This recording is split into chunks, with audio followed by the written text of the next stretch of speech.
Hi, this is Mala's Tarot, and this one is for the sign of Pisces. I've just been explaining to everybody, so I might as well just keep continuing to do. I'm trying to decide whether I'm going to continue with the videos because I'm not getting much traffic on them. Don't have much traffic on my actual page, but I do, you know, on other pages and groups and stuff like that. But I'm just, I'm not sure if I'm going to continue these just now. I'm just going to play it by ear. I'm going to do this month, so I'm going to do this month, see what's what, see if anybody can, if they get any views or anything like that.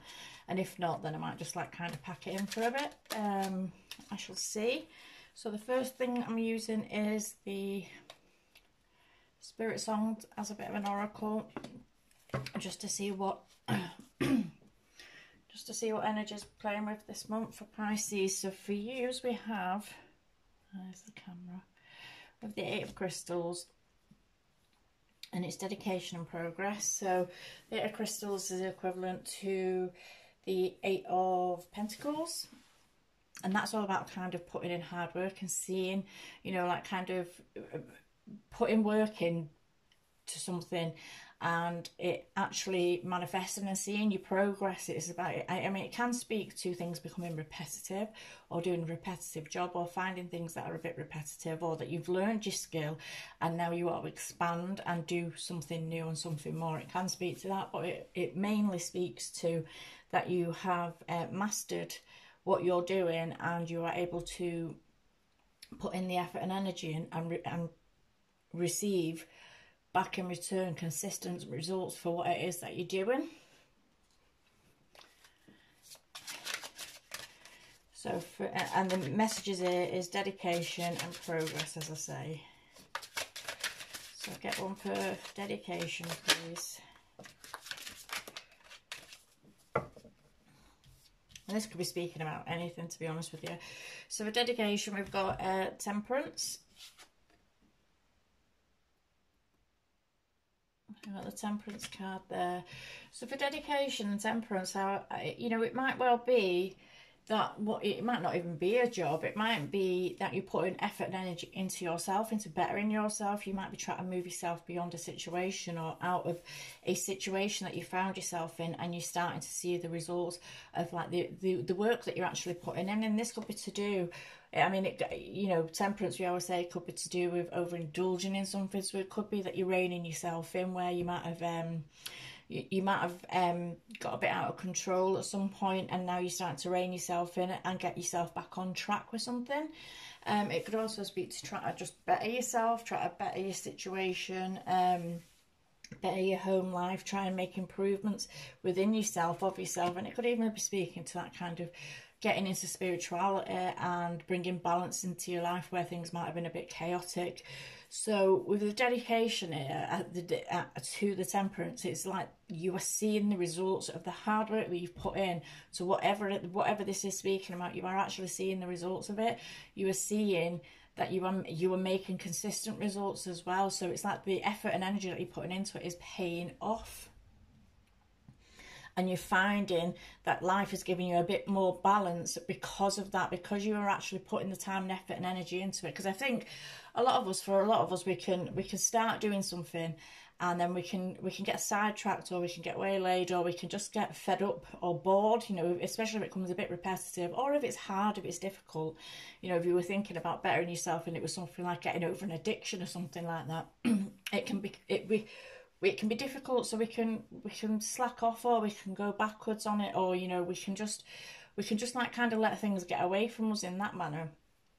But having the dedication and actually seeing, you know, when it gets to a point where you're actually trying and you're not really seeing, but then suddenly you see, and you get a bit of confirmation about the hard work and effort you put in, it makes it so worth it, and it kind of makes you more determined to continue moving forward and to continue on the path that you're going. So it's just getting a bit of recognition, and then maybe you're seeing the balance that it's bringing into your life and finding that you're in a better space overall because of the dedication that you're putting into something. So with progress, we have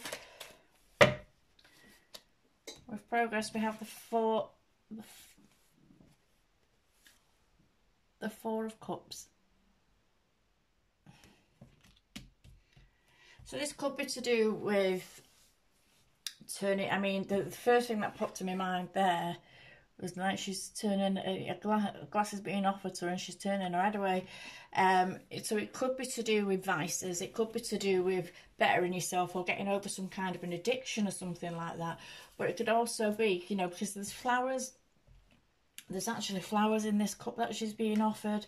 It's being able to turn something around and turn something down and focus on what you've already got, and knowing, because like with the progress here, with the Four of Cups, when the Four of Cups comes out, it usually is a card about, you know, everybody thinks boredom and stuff like that, but to me it's more of a card about recognising that you don't have to accept every offer that comes towards you. I think sometimes when things come towards us, we just take everything that comes towards us. If it's people, like, we kind of just get involved willy-nilly, and half the time these people, with this being an emotion card as well, half of the time these people ain't for us. They're not even worthy to be in our lives, but yet because we might have been alone for a long period of time, or because we might have been feeling a bit lonely, we'll accept people into our life and we'll think that because they've come into our life, they were meant for us.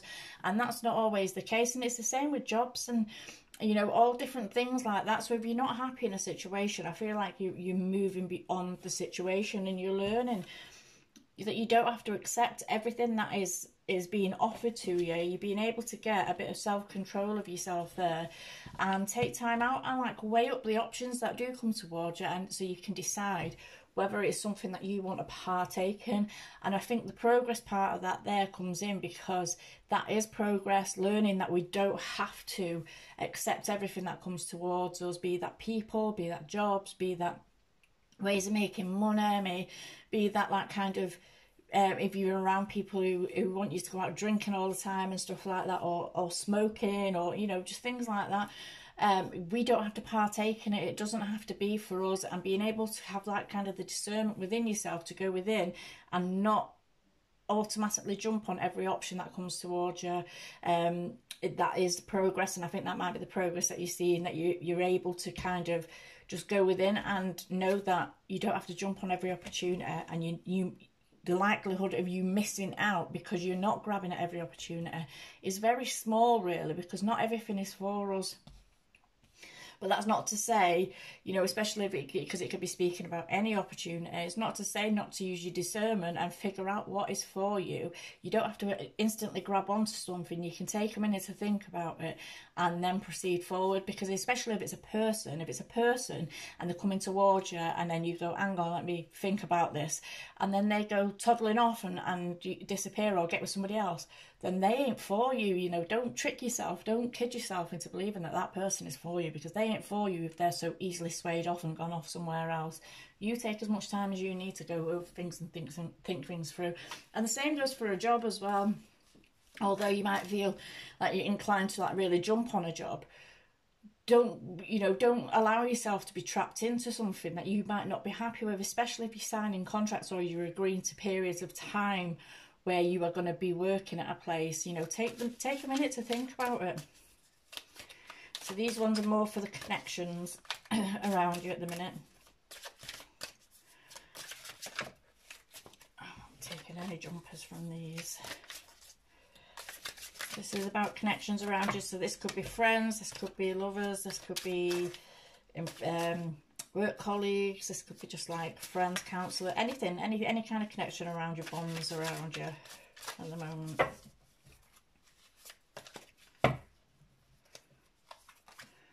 So we have passion, we have time, and we have distance.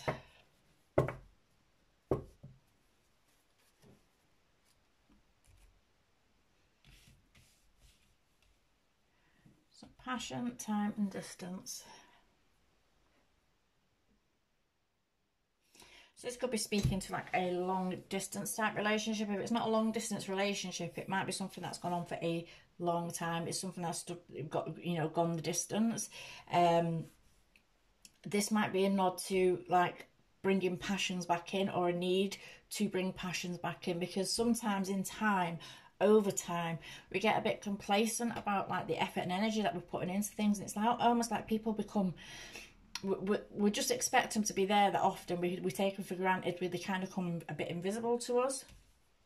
And it's just reminding yourself to kind of keep the passion alive, keep things going, keep everything going, and keep everything alive, and keep the spark there, so that you can go the distance. Because we over time we tend to step back from, you know, we don't put in as much effort. We don't start saying, oh, let's go on a date, let's go for a stroll at the park, you know, things that you would do naturally at the beginning because everybody's on the best behavior. And then when you get a bit too comfortable, and you start letting things slip. So it's reminding you to bring the passion back into it. For others of you, this is speaking to a long distance relationship, something that it may have been going on for a while. It may be something that has been going on for a while, and you may not have met up with this person. I mean, we've just had the whole COVID pandemic crap, haven't we? And people not being able to travel or visit or anything.